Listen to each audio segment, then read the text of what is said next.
안녕하세요, 여러분. 신선생님입니다.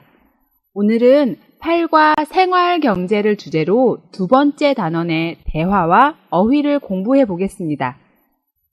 은행에 저축하는 게 최고예요 라는 제목을 보면 알 수 있듯이 이 단원에서는 돈을 모으는 방법에 대해 이야기해 볼 거예요. 돈을 모으려면 은행에 저축하는 것이 최고다, 가장 좋은 방법이다 라고 말하고 있죠. 먼저 책 300쪽의 그림을 좀 볼까요? 이 그림의 사람들은 무엇을 하고 있나요? 먼저 첫 번째 그림에서는 은행 창구에 직원이 보이고 손님이 돈을 맡기는 것 같죠? 은행에 저축을 하고 있는 거예요. 저축은 가장 안전하게 돈을 모을 수 있는 방법 중에 하나죠. 안전한 은행에 저축을 하면 돈을 제대로 받지 못한다거나 하는 피해를 입는 경우가 거의 없으니까요. 은행에 정기적으로 매달 얼마씩 3년이나 5년 등 정해진 기간 동안 저축을 하면 거기에 이자가 붙어요. 이렇게 모은 돈으로 집을 사거나 결혼을 하거나 또 사업을 하려고 할 때 유용하게 사용할 수 있겠죠? 그럼 이제 옆에 있는 그림을 볼까요?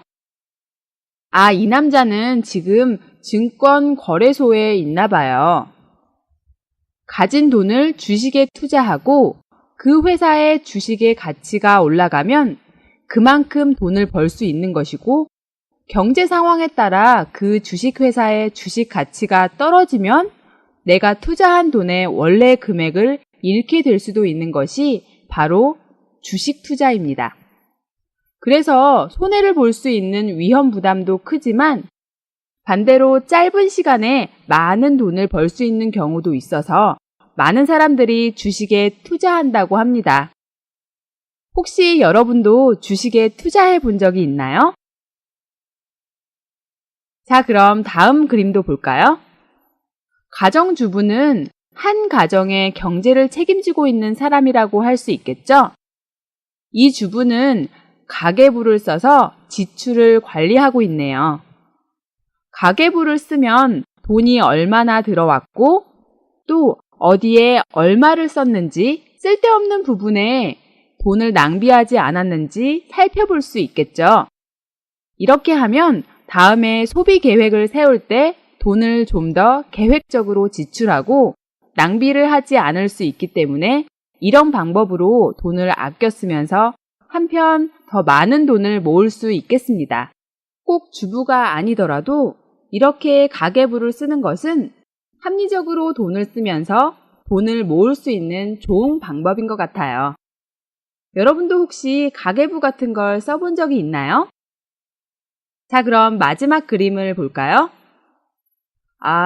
아이가 돼지 저금통에 동전을 모으고 있네요. 아직 일을 하지 않아서 수입이 없는 아이들은 잔돈 같은 것을 이렇게 돼지 저금통에 모으기도 합니다. 저도 돼지 저금통에 동전을 모아서 1년에 한 번씩 얼마나 모였는지 열어보기도 하는데요. 잔돈이라고 무시하지 않고 이렇게 꾸준히 모으면 그래도 적지 않은 돈을 모을 수 있는 거예요. 여기까지 돈을 모으는 방법에 대해 그림을 보면서 이야기해 봤는데요. 돈을 더 많이 모으거나 벌기 위해 할 수 있는 투자 방법에는 또 어떤 것들이 있을까요? 집이나 땅을 사서 더 비싼 값에 파는 부동산 투자도 할 수 있고, 보험을 들어서 혹시 사고가 생겼을 때 비용을 보상받을 수도 있겠죠?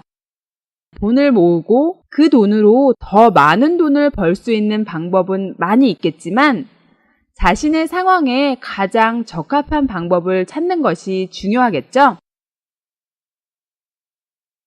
자, 그럼 이제 대화를 한번 살펴볼까요?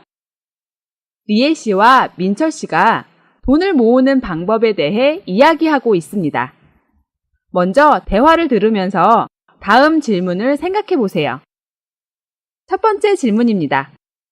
민철 씨는 무슨 사업을 시작했습니까? 두 번째 질문입니다. 민철 씨는 어떻게 사업 자금을 마련했다고 했습니까? 세 번째 질문입니다. 리에 씨는 돈을 모으는 가장 좋은 방법이 무엇이라고 생각합니까? 자, 그럼 여러분 대화를 한번 들어볼까요? 요즘 새로운 일을 시작하셔서 많이 바쁘시다면서요? 네. 한국에 와 있는 외국 유학생들에게 필요한 물건을 대여해주는 사업이에요. 리에 씨도 필요한 게 있으면 제 인터넷 사이트에 한번 들러보세요. 그런 사업을 하자면 처음에 돈이 많이 필요할 텐데 어떻게 사업 자금을 마련하셨어요? 그동안 회사 다니면서 모아두었던 돈을 좀 썼죠. 모아둔 돈 중 반은 주식 투자를 하고 반은 이번 사업 시작하는 데 썼어요. 주식 투자나 사업은 위험 부담이 좀 많지 않아요? 아무래도 은행에 저축하는 게 돈 모으는 데는 최고일 것 같아요.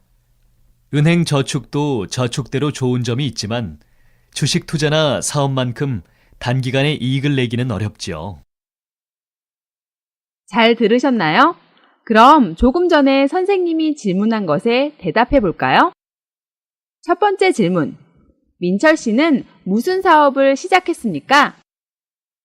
네, 한국에 와 있는 외국 유학생들에게 필요한 물건을 대여해주는 사업을 시작했다고 했네요. 물건을 대여해 준다는 뜻은 무슨 뜻일까요? 네, 맞아요. 돈을 받고 일정 기간 동안 물건을 빌려주는 것을 말합니다. 그럼 다음 질문도 볼까요? 민철 씨는 어떻게 사업 자금을 마련했다고 했습니까? 먼저 단어의 의미를 살펴보면 사업 자금이란 사업을 하기 위해 필요한 돈을 의미합니다. 그리고 마련하다는 준비해서 갖춘다는 의미입니다. 그러니까 이 질문은 어떻게 사업을 하는데 필요한 돈을 준비했느냐라는 거죠. 답을 찾았나요? 네, 민철 씨가 그동안 회사에 다니면서 모아둔 돈으로 사업을 시작했다고 이야기했습니다. 그럼 이제 다음 질문에 대한 답도 확인해 볼까요? 리에 씨는 돈을 모으는 가장 좋은 방법이 무엇이라고 생각합니까? 네, 리에 씨는 은행에 저축하는 것이 돈을 모으는데 최고일 것 같다고 말했네요. 민철 씨가 회사에 다니면서 모은 돈으로 주식 투자를 하고 사업을 한다고 하니까 리에 씨는 주식 투자나 사업은 좀 위험 부담이 많지 않냐고 했죠? 주식 투자나 사업은 잘 안 되면 돈을 잃을 수 있는 위험이 크기 때문에 리에 씨는 저축하는 것이 돈을 모으는 가장 좋은 방법이라고 생각하는 거죠. 은행에 돈을 모으는 것은 상대적으로 매우 안전한 방법이니까요. 자, 이제 그럼 대화의 내용을 좀 더 자세히 공부해 볼까요? 지난번에 배운 문법들이 어떻게 대화에 사용됐는지, 경제 관련 어휘들은 어떻게 사용됐는지 주의해서 정리해 봅시다. 리에 씨와 민철 씨 사이의 대화입니다. 리에 씨가 민철 씨에게 질문합니다.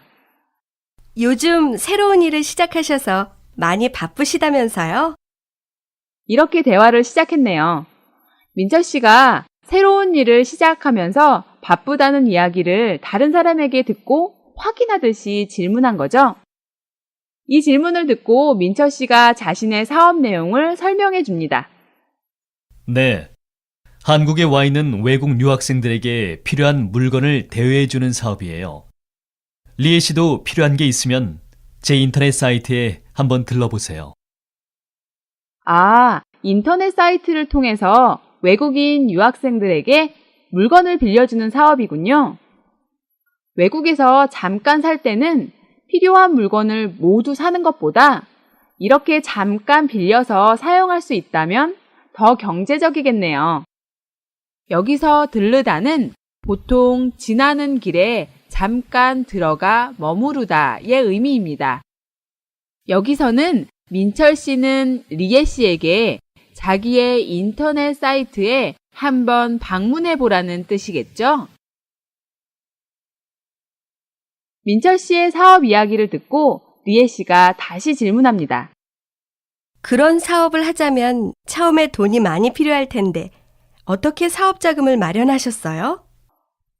배운 문법이 사용된 부분이네요. 사업을 하자면 돈이 많이 필요하다는 사업을 하려는 목적을 가정하고 그 목적을 위해서 필요한 조건, 다시 말하면 돈이 많이 필요하다는 것을 다음에 말하고 있습니다. 사업을 하려면 사업을 하기 위해서는 처음에 돈이 많이 필요하다는 의미겠죠? 그러면서 그 사업을 시작하기 위해 필요한 돈, 자금을 어떻게 준비했는지 묻고 있습니다. 사업 자금은 사업을 경영하는 데 기본이 되는 돈을 말하는데요. 결혼 자금이라고 하면 결혼을 하기 위해 필요한 돈의 의미이고, 마찬가지로 주택 자금이라고 쓰면 집을 마련하기 위해 필요한 돈이라는 의미가 됩니다. 그리고 마련하다는 필요한 것을 준비해서 갖는다의 의미로 많이 나오는 주요 단어입니다. 친구의 생일 선물을 마련하다. 아르바이트를 해서 대학 등록금을 마련하다. 음식을 마련하다 등 다양한 상황에서 쓸 수 있습니다. 계속해서 다음 대화를 볼까요? 민철 씨가 어떻게 사업 자금을 마련했는지 설명하는 내용이네요. 그동안 회사 다니면서 모아두었던 돈을 좀 썼죠. 모아둔 돈 중 반은 주식 투자를 하고 반은 이번 사업 시작하는 데 썼어요. 민철 씨가 사업을 하기 전에 무슨 일을 했죠? 네, 회사에 다녔군요. 회사에 다니면서 돈을 열심히 모았나 봐요. 민철 씨는 그 돈을 모두 사업 자금으로 썼나요? 아니죠. 어떻게 썼다고 했죠? 네, 그 돈의 반은 주식을 하는 데 쓰고 나머지 반은 사업을 시작하는 것에 썼다고 했습니다. 민철 씨는 회사를 그만두고 돈을 벌기 위해 지금은 주식 투자를 하고 사업을 하고 있죠. 그런데 리에 씨는 이런 방법으로 돈을 모으는 것에 대해 어떻게 생각할까요? 계속해서 다음 대화를 볼까요? 주식 투자나 사업은 위험 부담이 좀 많지 않아요? 아무래도 은행에 저축하는 게 돈 모으는 데는 최고일 것 같아요. 주식 투자나 사업은 위험 부담이 좀 많지 않아요? 라고 했네요. 여기에서 위험 부담은 투자나 사업이 잘못돼서 손해를 입을 부담, 돈을 잃게 될 경우 그 책임 등을 말하죠. 여러분도 잘 아시겠지만 주식이나 사업은 당연히 은행에 저축하는 것보다 돈을 많이 벌 수도 있지만 반대로 잘 안 되면 그만큼 돈을 잃고 손해를 볼 부담도 크겠죠? 그러면서 리에 씨가 덧붙입니다. 은행에 저축하는 것이 돈을 모으기 위해서 최고이다. 가장 좋다고요. 리에 씨는 자기가 가지고 있는 돈을 안전하게 지키면서 모을 수 있는 면에서는 은행이 가장 좋다고 생각하는 거겠죠? 그럼 민철 씨는 어떻게 생각할까요? 은행 저축도 저축대로 좋은 점이 있지만 주식 투자나 사업만큼 단기간에 이익을 내기는 어렵지요. 주식 투자나 사업과 구별해서 은행에 저축하는 것도 돈을 모으는 장점이 있다고 일단 인정했네요. 은행 저축도 저축대로라고 대로 문법을 사용해서 저축과 주식 투자, 사업을 구별해서 설명하고 있습니다. 하지만 은행에 저축하는 방법은 짧은 기간, 다시 말하면 단기간에 돈을 벌기는 어렵다고 말하고 있습니다. 짧은 기간을 단기간이라고 하면 긴 기간은 장기간이라고 하면 되겠죠? 그리고 이익은 물질적으로나 정신적으로 보탬, 도움이 되는 것을 말하는데요. 여기서는 물론 물질적인 것, 돈을 의미하겠죠? 이익을 내다, 이익을 보다, 이익을 얻다는 모두 비슷한 의미로 사용할 수 있습니다. 자, 그럼 지금까지 대화를 살펴봤습니다. 리에 씨와 민철 씨는 돈을 모으는 방법에서 조금 다른 생각을 가지고 있죠? 리에 씨는 손해를 보지 않고 안전하게 돈을 벌 수 있는 방법을 선호하는 것 같고, 민철 씨는 조금 위험 부담이 있어도 단기간에 더 많은 돈을 벌 수 있는 주식 투자나 사업을 선택한 거죠. 저는 리에 씨와 비슷한데 여러분은 어떤가요? 자신에게 맞고 또 자신이 잘 할 수 있는 방법으로 돈을 모으는 게 가장 좋겠죠? 이제 계속해서 비용과 관련된 어휘, 다시 말해서 물건을 사거나 어떤 일을 하는데 드는 돈과 관련된 어휘들을 공부해 보도록 하겠습니다. 책 301쪽을 보세요. 다음 가계부 항목에 맞는 비용을 아래에서 골라서 쓰세요 라고 되어 있네요. 한 가정에서 지출하는 돈을 어디에 쓰느냐에 따라 나눈 것이 가계부 항목인데요. 그 어휘를 먼저 살펴보겠습니다. 1번, 식비, 외식비는 쉽죠?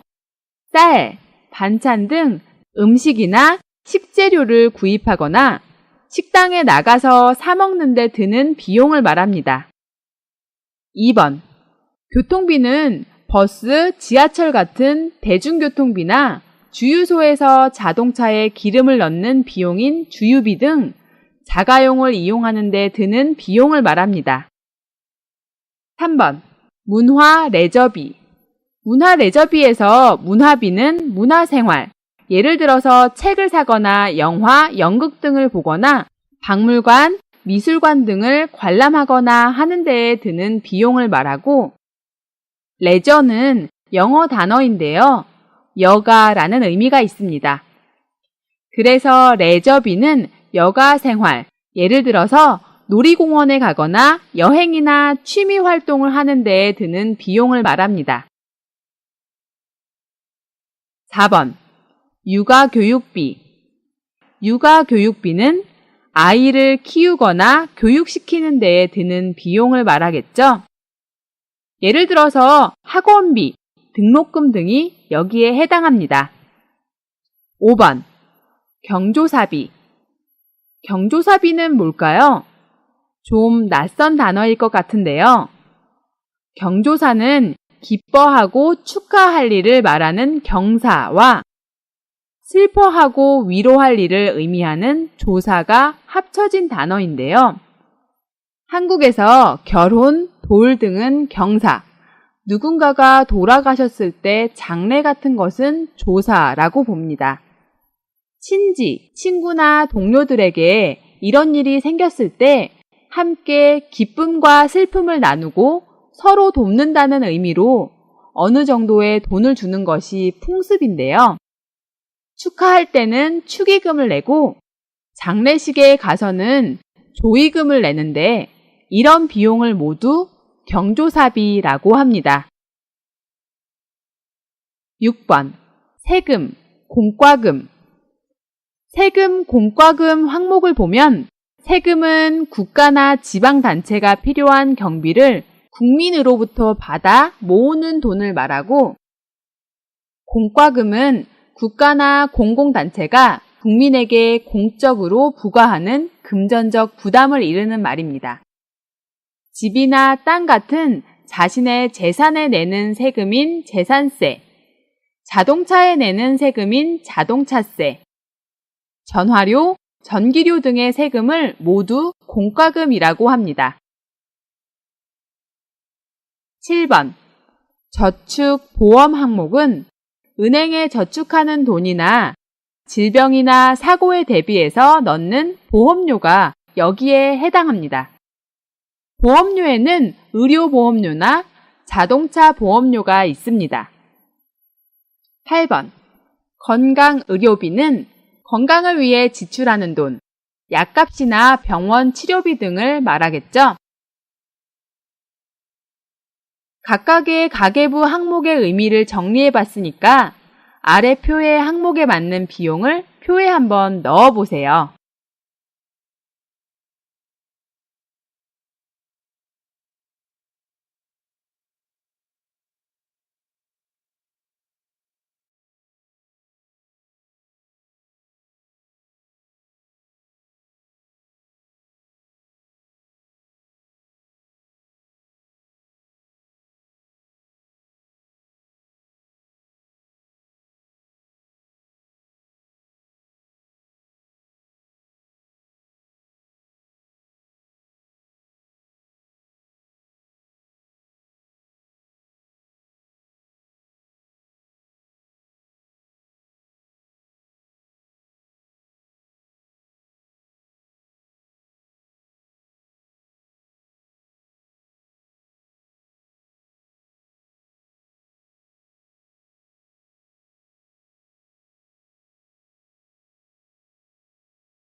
어때요, 여러분?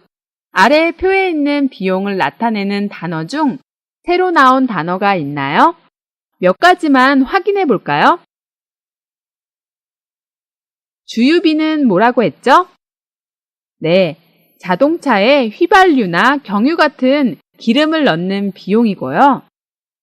적금은 은행에 일정 기간 동안 일정 금액을 저축하는 것을 말합니다.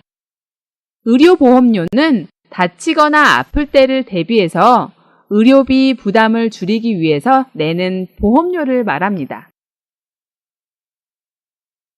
아래의 비용은 각 항목에 따라 이렇게 표에 넣을 수 있겠습니다.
여러분도 선생님이 한 것처럼 단어를 맞게 넣으셨나요? 그럼 두 번째 연습도 해볼까요? 다음 글을 읽고 아래 가계부에 빈칸을 채우십시오. 아래의 글은 한 달 동안 지출한 것에 대해 쓴 것인데요. 이 사람은 한 달 동안 어떤 것에 얼마의 돈을 썼는지 읽고 표에 다시 정리하시면 됩니다. 그럼 아래의 글을 선생님이 한번 읽어볼까요? 이번 달에는 지난달보다 돈을 더 많이 쓴 것 같다. 지난달에는 20만 원 정도 돈이 남았었는데 이번 달에는 4만 원밖에 남지 않았다. 집에서 밥을 많이 해먹지 않아서 식비는 15만 원 정도밖에 쓰지 않았는데 밖에서 밥을 사 먹은 돈이 30만 원이나 된다. 그리고 휘발유 값이 많이 올라서 자동차 주유비도 32만 원이나 들었고 버스와 지하철 요금도 올라 이번 달에는 10만 원이나 들었다. 그리고 지난 주말에 남편하고 뮤지컬을 봤는데 그것도 16만 원이었다. 그리고 친구가 결혼을 해서 축의금으로 5만 원을 냈고 아파트 관리비와 자동차세를 50만 원 정도 냈다. 그리고 감기에 걸려 일주일 동안 병원에 다녔는데 병원비, 약값 등으로 2만 원이 들었다. 그리고 적금과 펀드에 100만 원을 넣었고 자동차 보험과 의료보험으로 46만 원이 들었다. 그런데 이번 달에 남편이 월급으로 310만 원을 받았으니까 돈이 조금밖에 남지 않은 것은 당연하다.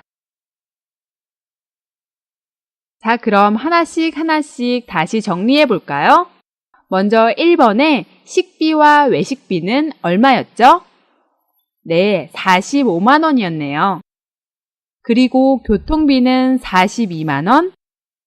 생활잡비는 문단에서 이야기하지 않았지만 표에 10만 원으로 적혀 있네요. 또 문화 레저비는 16만 원.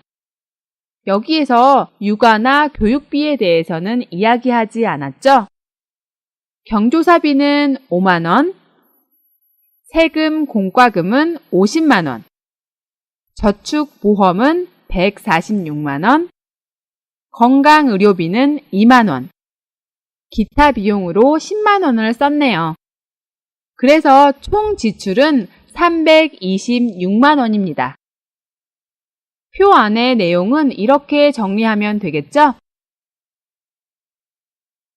다음 표를 볼까요?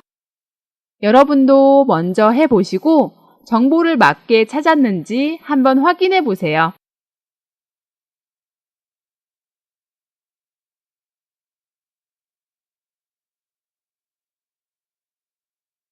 표 안의 단어에서 총 수입은 들어온 돈 전체의 합, 총 지출은 나간 돈 전체의 합, 또 총 잔액은 남은 돈 전체의 합, 전월 잔액은 전달에 남은 돈을 의미합니다. 전월 잔액은 얼마였죠? 네, 20만 원 정도 남았다고 했죠? 그럼 이번 달 수입은 얼마예요? 네, 남편이 월급으로 310만 원을 받았다고 했어요. 여러분도 모두 맞게 하셨나요? 이번 과가 생활 경제니까 돈에 대한 이야기를 많이 하게 되죠? 지금까지 돈이라는 단어와 함께 쓰는 표현도 많이 나왔는데요. 돈이 들다, 돈이 남다, 돈이 나가다, 돈이 들어오다, 돈이 생기다, 또 돈을 벌다, 돈을 쓰다, 돈을 아끼다, 돈을 낭비하다, 돈을 내다, 돈을 모으다, 돈을 빌리다, 돈을 갚다. 정말 많이 배웠죠? 지금까지 여러 번 나왔던 단어들이고 또 일상생활에서 많이 쓰는 단어들이니까 여러분도 꼭 정리해 두세요. 我们来做个小练习吧。